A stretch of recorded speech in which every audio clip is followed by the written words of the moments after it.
Мгм.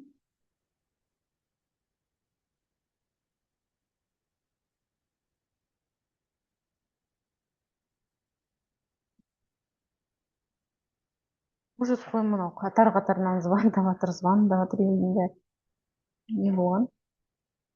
Ұқтамай.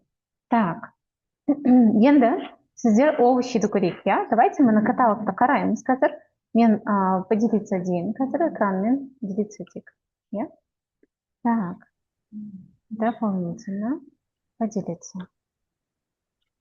Поделиться экраном. Мгм. Енді қараңыздар. Біз мына жерде каталогты көрейік, иә? Сіздердің овощиларыңыз бар ма екен? Так, учебное оборудование, текстильное, безопасность, табачные изделия, мебель, нефть, строительство, товары красоты, продукт, продукции собирательства дейді. Ол не екені интересно. Қазір давайте тағы да мынау продукт питания сататын именно жаңағы овощной деген, например, нан сатсаңыз да тіркейсіз, иә? Сонда овощидің разницасы бар ма? Овощи да товар емес па? Иә? Сондықтан да овощи болса да сіздер оны тіркеулеріңіз қажет. Иә? Бірақ қазір көрейік, иә? Мына жерде овощи бар ма екен? Потому что уже овощиді сіздер бірнеше рет қойып жатсыздар. Міне животные дейді. Қараңыздар, даже животные бар екен, иә? Міне домашние животные. Көрейік. Лошади дейді. Ат, иә? Ат. Не найдено. Значит, әлі ешкім аттарын тіркемеген. Бірақ мемлекет мына жерге каталогқа бізге уже атты да көрсетіп тұр, иә? Значит, біз оны да тіркеуіміз қажет.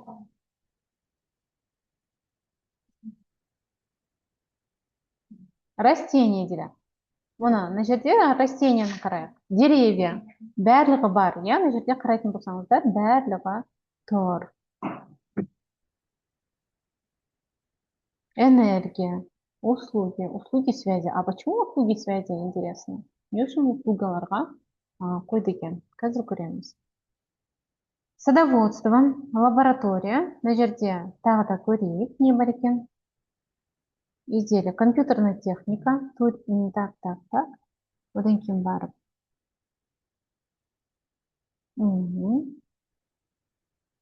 Живые растения. Травянистые растения. Продукции лесного производства. Товарларыңызды осы жерге в любом случае тіркеулеріңіз қажет. Мына барлығы тұр. Рыба дейді мына.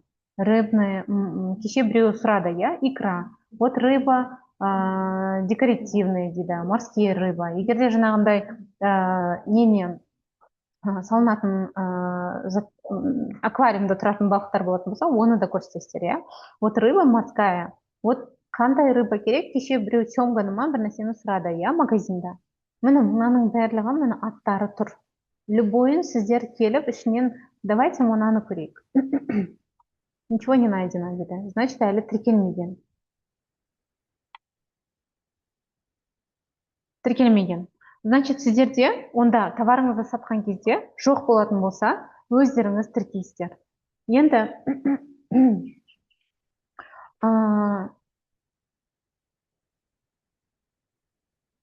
кассовый аппараттарыңызға келетін болсақ, иә, кассовый аппаратқа сіздер міндетті түрде нацкаталогпен байланысы бар кассовый аппараттарды алуларыңыз қажет.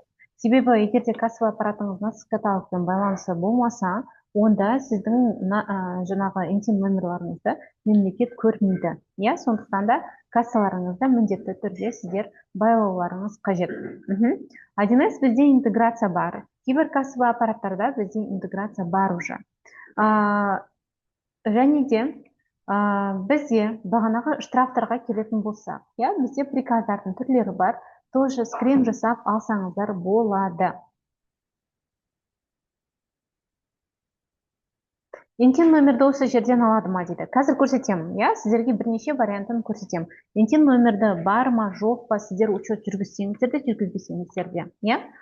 Қазір көрсетемін, қалай табамыз.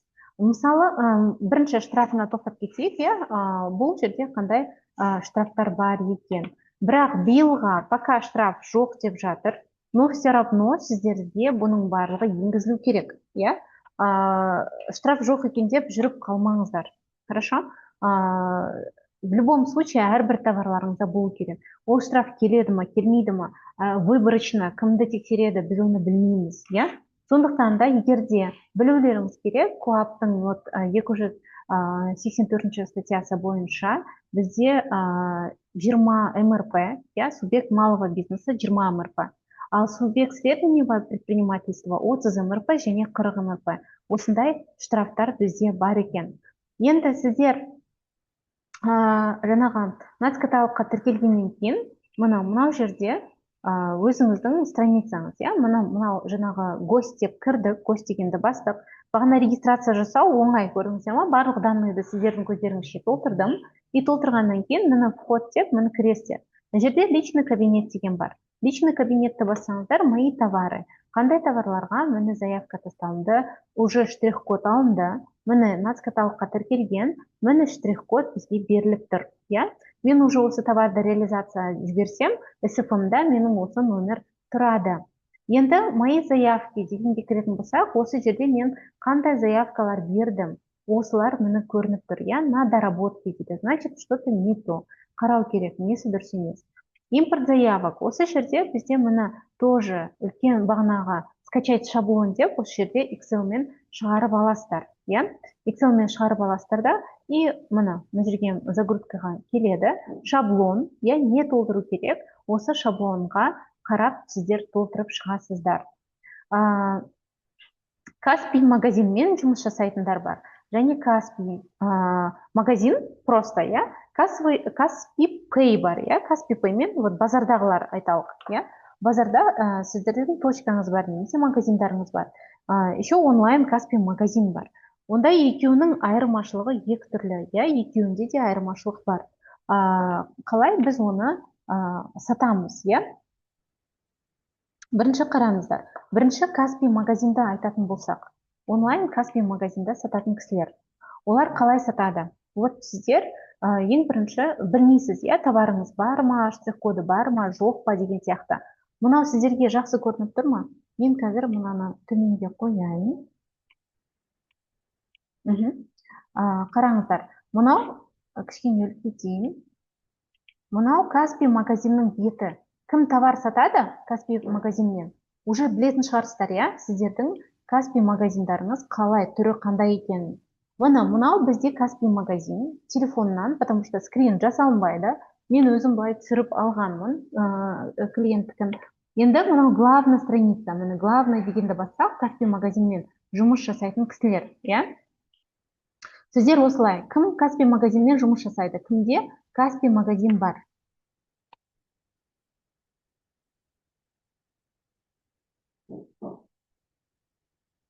Кімде Каспий магазин бар? Жазыңыздаршы, Каспий магазинмен кім сатады? Каспий магазинмен сататындар бар ма? Жоқ болса, хорошо, сіздер бухгалтер болсаңыздар, онда білетін шығарсыздар, я? Аягөз мен дейді. Каспий магазинмен сатасыз қой, я? Енді сіз микрофон қосып, менімен сөйлессеңіз болады, Аягөз ханым, я? Саламатсыз ба, Жамал ханым? Я, сәлеметсіз бе. Фотоңызды қоссаңыздар да болады, Каспий магазиніңізді көрсетсеңіз де болады, я, адамдарға. Вот қараңыз, егерде сізде Каспий магазин болса, главный страница осылай көрінеді ма сізде, мына Аягөз ханым? Көрініп тұрмын ба мен? Я, көрініп тұрсыз. Я. Міне осы главный страница, да? Сіз уже нацкаталог NTIN номерді тіркедіңіз ба Каспийға? Жоқ әлі. Әлі тіркеген жоқсыз, я? Сондықтан да сіз қазір өзіңіздің Каспий магазинға кіріңіз, я? Онлайн немесе телефон арқылы. Міне телефон арқылы кіретін болсақ, міне бізде мынау главный страница, осы жерде товары деген бар. Мынаны былай листать ететін болсақ, заказы, потом астында товары деген бар, я? Осы товарды міне осы жерді тауып, товарға кіреміз, сол кезде міне товардың тізімі шығады, я? Біз мынау товар зеркало сатады екен, мына кісілер. Енді осы товарды таңдайсыз, любой товарыңызды ашып көріңізші қазір. Товарыңызды таңдайсыз да, келесі. Мысалы, мен мына жерде мысал ретінде зеркало дедім. Мен осы айнамның интим номері бар ма екен? Менің Каспий магазинімда айна сатады екенмін, иә? Осы айна қанша тұрады? Міне, редактировать деген жерге кірген кезде, мен потому что, ойбай, неден қорқамын. Редактировать деп басамын. Басылады ма екен товарыңыз? Қазір менде грузится. Екінші телефонмен кіріп жатырмын. Интим номерді қарау үшін сіз қазір любой товарды қарайсыз, сіз производитель емессіз, сізге уже мына товарды зеркаланы біреу алып келді, иә? Немесе оптовиктан алдыңыз. Енді қарайсыз, бұның интим номері бар ма, жоқ па? Мына товарды редактировать деп бассаңыз, астына қарай штрих-код деген шығады міне. Осы міне көрдіңіз бе, 0,20-дан басталады. Жаңа мен хромнан көрсеткен кезде тоже 0,20-дан басталып тұр, иә? Қараңыздар. Міне. Мен бұл товарға, мысалы, бұл товарға специально нацкаталогқа тіркелдім. Бірінші действие, иә? Нацкаталогқа тіркеп қоямын. Мен товар сататын кісі болсам, любой товар сататын кісі болсам, нацкаталогқа тіркеп қоямын. Хорошо, әлі ары қарай товарларымызды қалай тіркейміз, оның коды бар ма, жоқ па білмейміз. Самый главный, біз тіркеліп қоямыз. Міне, тіркеліп қойдық. Я лично енді тіркеліп алғаннан кейін. Товарға кірдім мен мысалға. И осы жерден мысалға любой товарды ашайын, иә? Иә, любой товарыңызды ашыңыз, Каспий магазиндағы. Бөлісіп отырсаңыз болады, экранда сіз көрініп отырсыз. Иә, міне былай. Көрініп тұр ма? Так, тоқтаңыз, қазір көрсетіңіз, мен кетемін. Иә, тура менікіндей, міне товар ашылып тұр, редактировать деп басыңыз.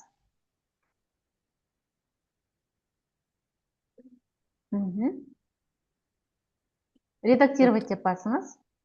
Иә, редактировать бастым. Астында, товарыңыздың астында интим код пайда болды ма? Штрих-код бар ма?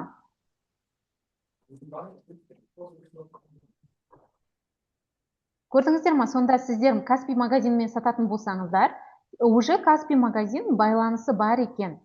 20 түрлі зат болса да, мен просто сізге көрсетейін деп жатырмын. Сіздерде жоқ, мына жерде менде ешқандай о товаре только название товара, артикул, бренд, жаңағы характеристикасы и дополнительные интим код жоқ екен. Жоқ екен, значит тіркеуіңіз қажет. Көрдіңіз ба? Сіз өзіңіздің товарыңызды аласыз да, қазір нацкаталогқа тіркеліп қойғансыз ба? Жоқ, әлі тіркелмедім оған. Ал мынау компьютермен кірген кездегі, мынау компьютермен кірген кездегі интерфейсті көріп тұрсыз ба? Иә. Тоже тура осындай, вот управление товаром деп, товарыңызды таңдайсыз да, осы жерден енгізе бересіздер. Бірінші оны товарыңыздың коды болмаса, значит нацкаталогтан мынандай код алып аламыз, иә? Сосын Каспийға кіресіз да, редактировать деген жерге кірсеңіз, болды, өзі пайда болады. Мына жерде штрих-код. Түсінікті ма? 20 товар болса да, 100 товар болса да, мен қазір 100 товарды это получается, айжамалпай. 100 товарға интим код аламын. Хорошо? Сіз 20 товарыңызды тоже алуыңыз керек болады. Тыңдап тұрмын сізді. Сонда түсінікті ма? Міне мынау сонда Каспий магазинда сататын товар. Оған интим кодты қалай аламыз? Бұл кісі оптовиктан сіз қаяқтан аласыз товарды? Осы моментті айтып кетіңізші енді. Мен иногда өзім заказ берем. Қаяқтан? Қытайдан.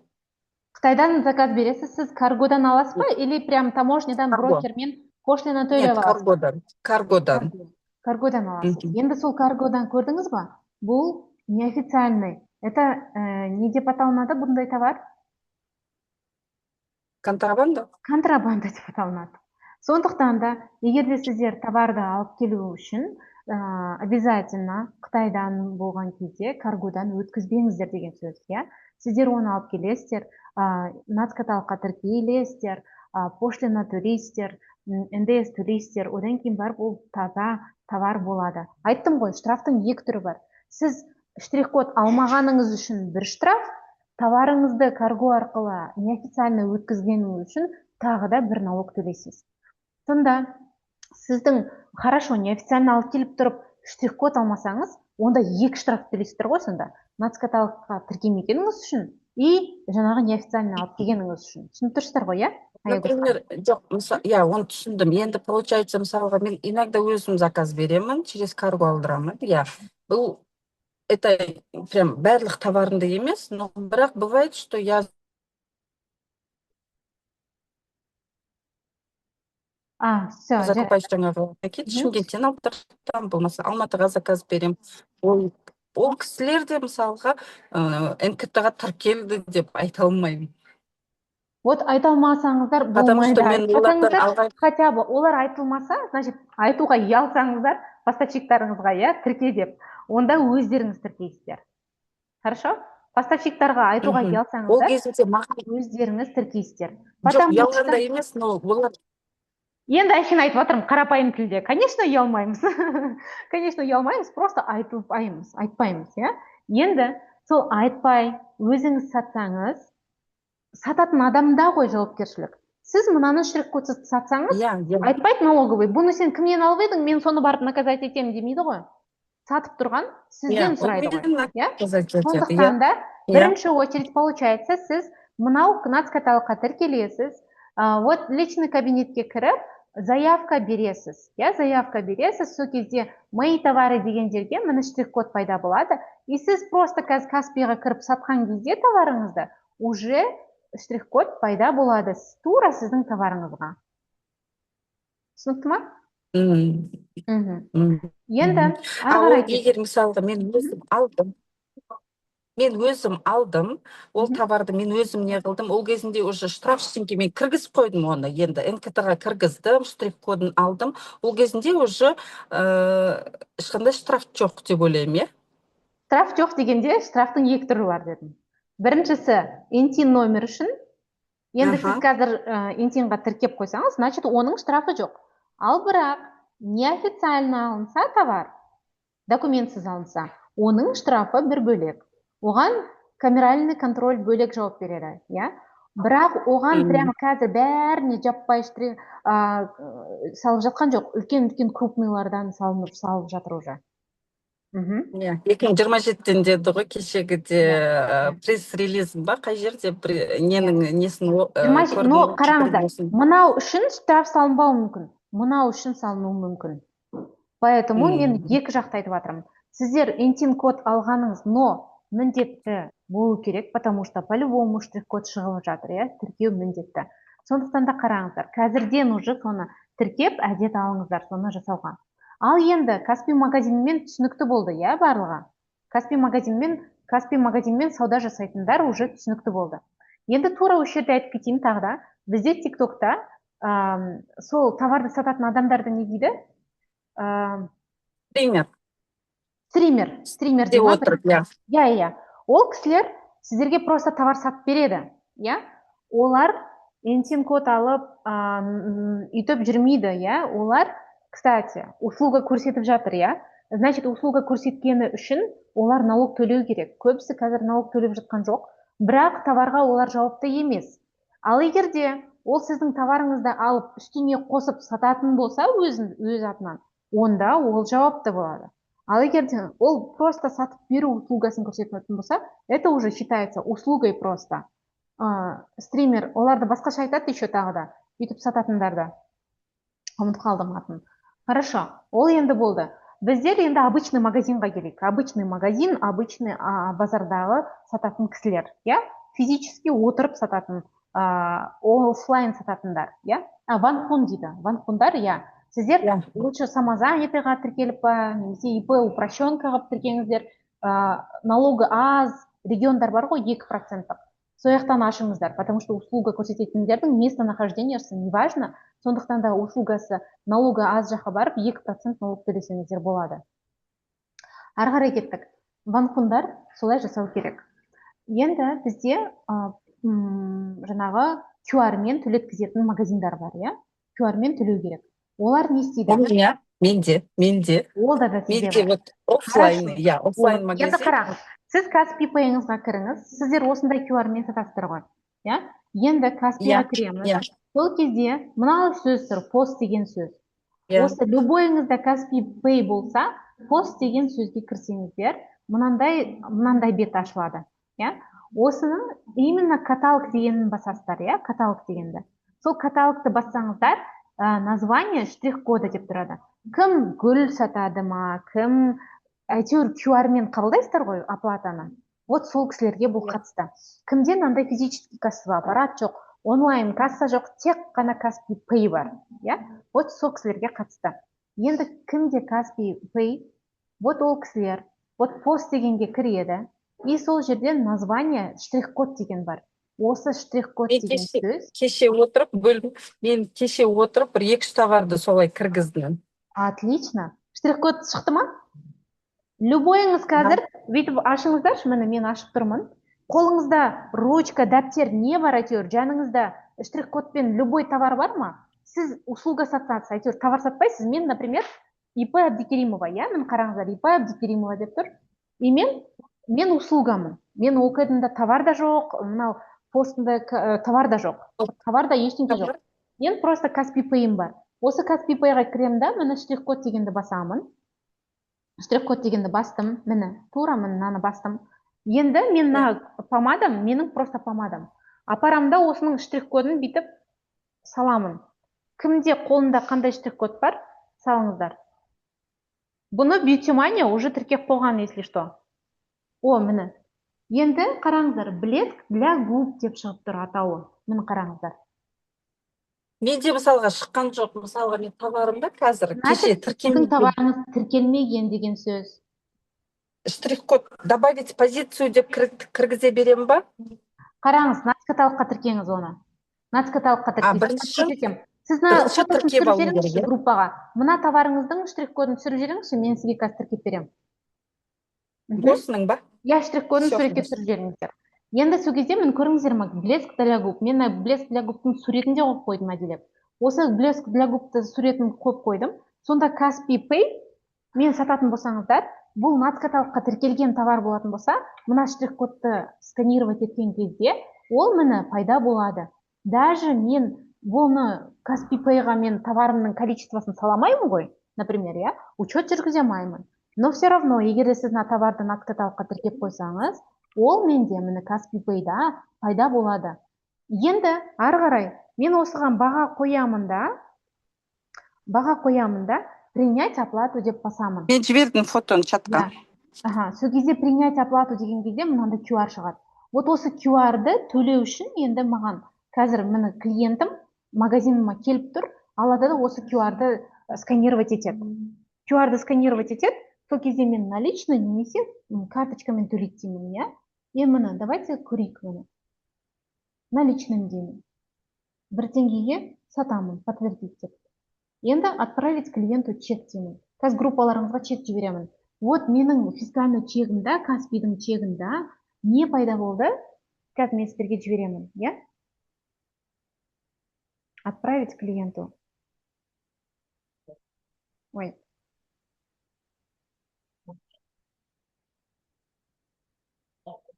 Менің Билайн номеріма жіберейін. Қазір группаға сіздерге жіберем. Мен Каспи Pay'дан ұрылған чегімді бар ма екен? Интим номер. Интим номер тұрады. Ашып қарасаңыздар, көрінеді. Кім гүл сатады даже. Все. Енді көрдіңіздер ма? Сонда сіздер даже Каспимен сатсаңыздар да, Marketplace арқылы, Wildberries арқылы, немесе жаңағы Каспи магазин арқылы сатсаңыздар да, сіздер тіркеулеріңіз қажет нацкаталогқа. Сол кезде нацкаталогқа тіркесеңіздер, сіздердің штрих-кодтарыңыз пайда болады. Енді 1С-мен жұмыс істейтін кісілер, 1С-мен жұмыс істейтін кісілерге қалай біз аламыз? Жаңағы 20 наименование дедік, мына жаңбыр құйып жатыр Алматыда. Қандай күшті.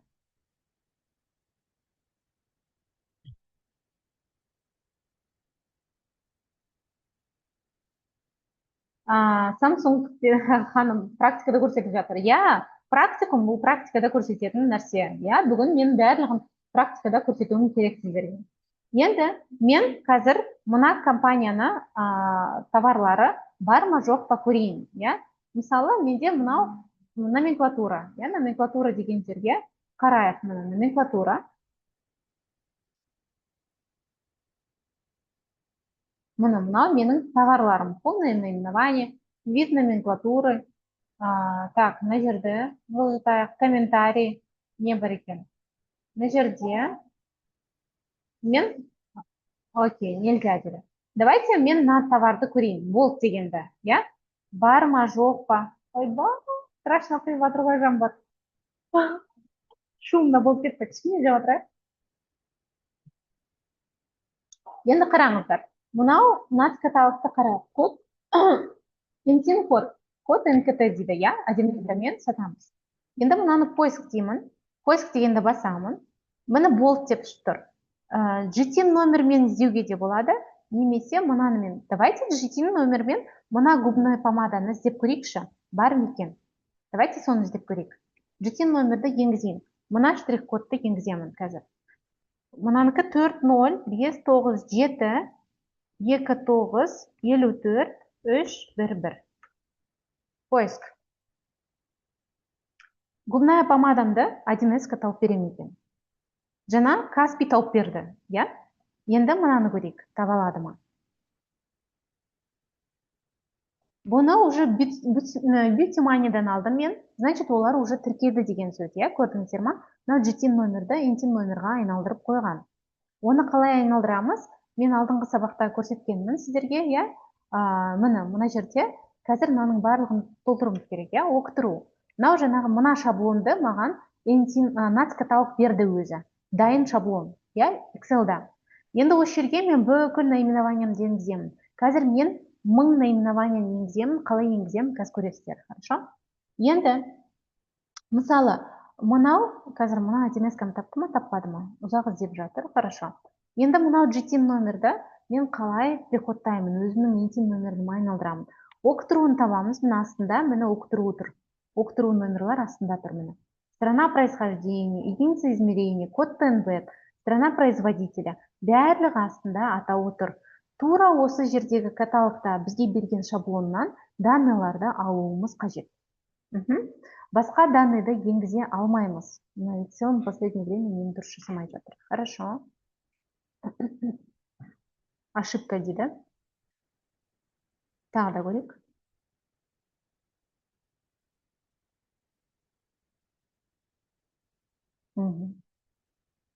Егер де қазір штрих-кодпен 1С таппаса, ошибка деп тұр әлі, номерін дұрыс енгіздің ба? 405972 95 43 011. Дұрыс енгізіппін. Қазір мынау 1С негізі байланысы бар. Ол табу қажет. 1С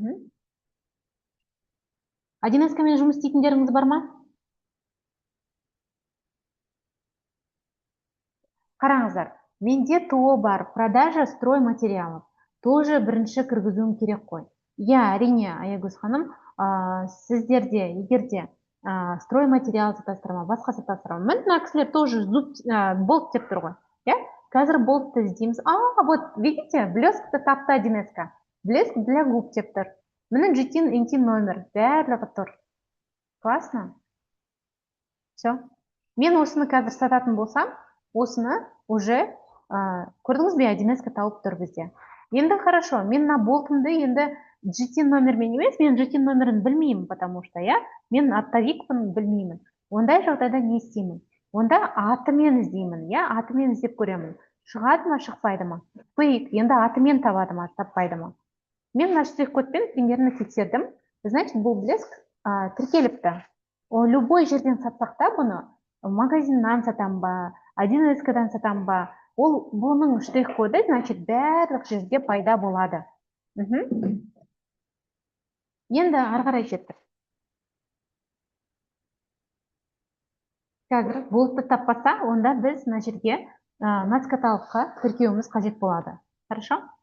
Ал енді каталогқа оптын тіркеу үшін, так, мына кісілер маған логин парольді берді ма? Бір минут. Шығып кетейін деп тұрмын логин парольмен.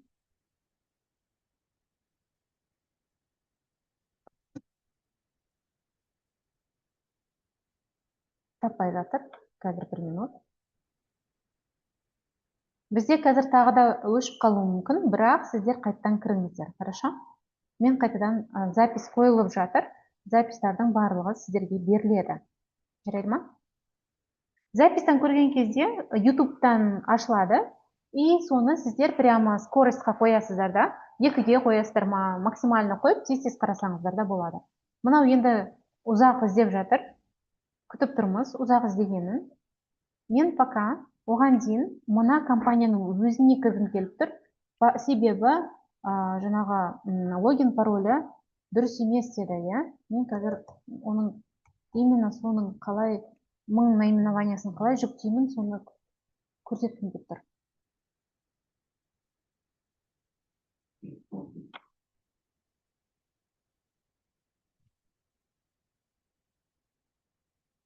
Таппады. Вот видите, таппады. Жоқ, значит, я бұның МКТ номері жоқ. Тағы да бір товарды көре салайын. Тапса тапты, таппаса, онда мен интим кодты іздеуім керек болады тағы да. Жасауым керек болады. Поиск. Онда кеше көрсеткендей, бізде 1С болатын болса, онда неге? Оборотно сальдовый ведомостьқа кіреміз, немесе материальный ведомостьқа кіреміз, иә? Сол жерден бүкіл тізімдеріңізді шығарып аласыздар. По идее, бүкіл тізімді шығармас бұрын, мынау жаңағы атауына кіріп, барлығын қарап шығу керек еді. Я мен қазір өзімнің бухгалтеріма тапсырма беремін, чтобы ол барлығына привязка жасап шықсын. Қайсында жоқ, соны қоямыз. Ал енді сіздерде вообще өзіңіз импортер болсаңыздар, мен былай жасар едім. Мен импортер болған кезде, покупка жасайтын болсам, я импорттан келеді ғой товар. Сол кезде Алматыдан сатып алатыным бар, осы Қазақстаннан, и және де Қытайдан сатып алатыным бар, немесе Польшадан сатып алатыным бар. Онда мынау товарым түскен кезде обычный складқа отырғызам. Вот Алматыдан алатын болсам, обычный основной складқа отырғызам. Ал енді мен импортер болсам еще, жарты товарым импорттан келетін болса, онда мен поступление жасайтын кезде импорт деп жасаймын да, мына жерде склад именно показать все деп, менде ол басқа базада просто специально мына жерде создать деймін да, склад импорт дегенді жасаймын. Потому что интим номер алуға бұл өте оңай болады, потому что мен мына жерге склад импорт деп қойсам, мен сосын көре аламын, әрбір товарды жеке-жеке отырғызбай, осы импортқа түскен товарлардың барлығын қараймын да, именно складқа фильтр жасаймын да, и осы именно складтағы, импорттағы товарларды оптом загрузка жасаймын.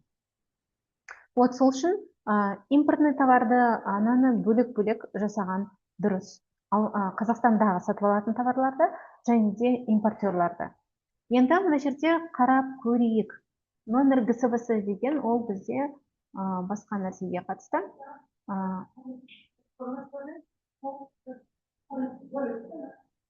Так, енді қарайық, давайте. Ой, мен не іздеп жатырмын. Вот материальный ведомостьті қарап алсақ та болады. Осы жерде товарлардың бүкіл наименованиясы түседі. Сформировать деп, мысалы, бір күндікін алайық. Жоқ, мына жерде настройка жалпы. Бүйте салайыншы тезірек болады мына жерде. Мысалы, 13-30. Біз ары қарай сатпайтын болсақ, ол материал болатын болса, мен мысалы канцтовар ретінде ручка сатып алдым, онда оны мен 13-10-ға отырғызамын. Себебі бұны мен ары қарай сатпаймын. Мен аламда бұны списанияға жібере салам. Списанияға жібере салам, сондықтан да бұны мен қоймаймын, НКТ алмаймын бұған. Ал егерде мен бұны ары қарай товар ретінде ручканы сататын болсам, онда оны 13-30-ға отырғызам. 13-30-ға отырғызам да, мен онан интим номері жоқ болса, онда мен оған нас каталогқа тіркеп интим номер аламын. Жарайды ма? Осындай моментті ұмытпаңыздар. Мысалы, мына товарлардың барлығында интим номер жоқ делік, интим номер жоқ делік. Онда мен мынандай Excel-ға саламын. Excel деймін. Мына жерде НКТ список деймін. Сохранить. Енді мына жерден загрузканың ішінен Мен сол Одинескадан шығарған файлдарымды қараймын. Енді сіздер өздеріңіз уже Одинескадан істейтін болсаңыздар, фильтр анау мынауларды өздеріңіз білесіздер, иә, примерно. Қай товар сізге керек, қай товар сізге керек жоқ. Оның барлығын сіздер примерно қарайсыздар. Мен қазір оптым просто осылай жасаймын деп действиесін көрсетіп жатырмын сіздерге. Так, мынау менде ашық тұр екен ғой. Бұл менде ашық тұр.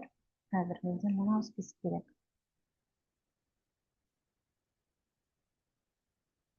Қазір өшіп қалса қайтадан кіреміз. Мынау қай жерге сақталынды? Мынау неге сақталынбады бізде?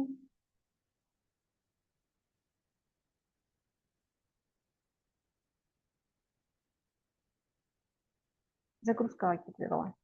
Так, список. Вот, ашылды.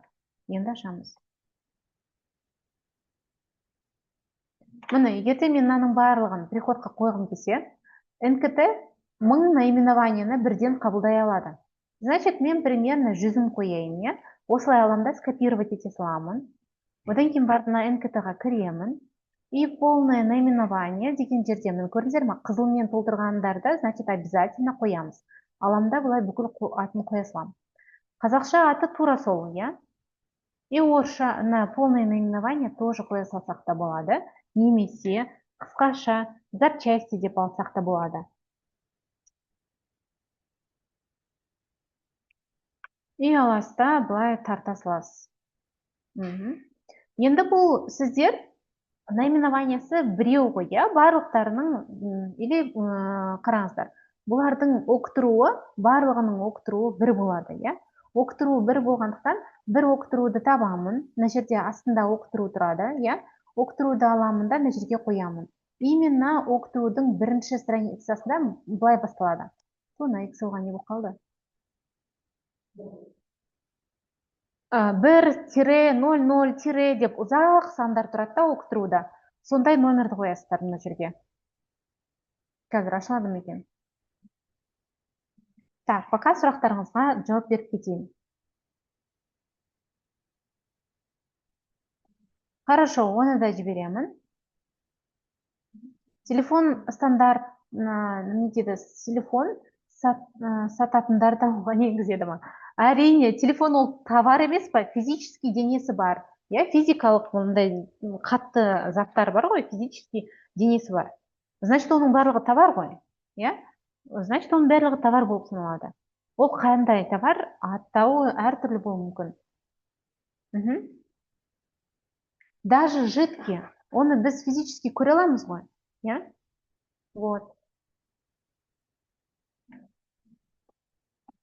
Остаток дейді. Мысалы, менде остаток Қытайдан келген киімдер бар. Ода НКТ жоқ. Производитель Қытай деп жаза берейін бе? Я, производитель Қытай дейсіз. Міне оқытыру ашылды. Міне оқытыру. Енді осы жерден автозапчастың оқытыруын общий аласыздар да, мына жерге қоясыздар. Бір рет, я? И былай тарта саласыздар тоже. Бүйтіп тарта саласыздар. Excel-дің бір оңайы осылай, я? Міне оқытырудың бәрін тарттым.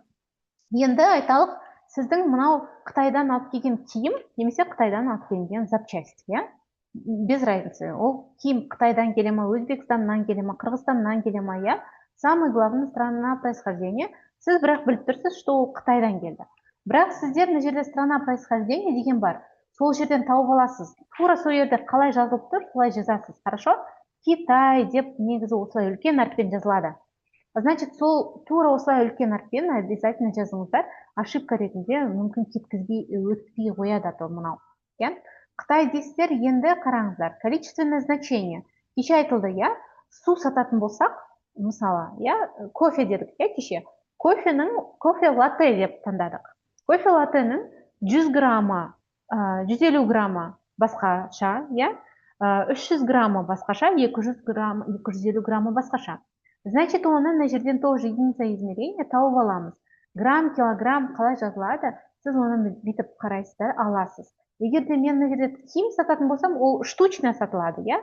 Онда сіз тура мынаяқта единица измерения деген жерде поискқа қоясыз мұны. Штука или штук қалай іздейді екен көрейік. Штука деп қойып жүрмеңіздер, хорошо? Потому что штука деп жазылмайды. Қараң,